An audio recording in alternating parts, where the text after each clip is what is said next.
So ayun boss, good evening no.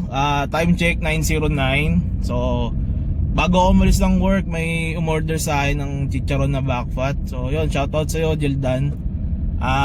Pagkagaling ko naman dun sa sa work, rekta uwi ako, tapos nag-deliver ako ng chicharon sa kapitbahay ko. So maraming salamat sa inyo na laging na order sa akin sa suporta sa small business ko. Then ngayon papunta ako sa sa customer magpapatato siya. Nakausap ko siya nung nakaraan, nag-confirm siya kanina. So couple tattoo to.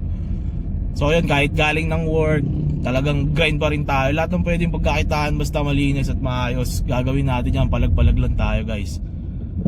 So after kong makapagtato, may dideliveran naman ako ng sabon. Ayan yung mga pinagkakabalaan ko pag wala ako sa work. So kung wala naman ding masyadong ganap, di yun, steady lang sa bahay, vlog bag, basketball. So let's go guys. Samahan nyo ako ngayon. One eternity later.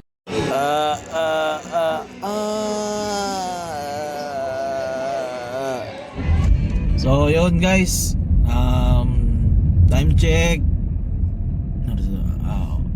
1:45 AM. Natapos tayo dun sa sa tinatuan ko na home service.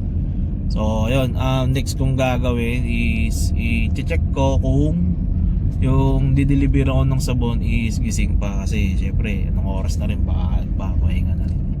Medyo natagalan tayo dun sa ginawa natin. Hindi na rin ako napag-video kasi syempre focus na rin ako dun sa sa ginagawa ko.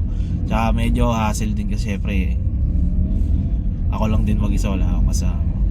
So ayun, update ko na lang din dun sa page ko yung mga kaganapan dun sa naging home service ko kanina. Maraming salamat. Thank you.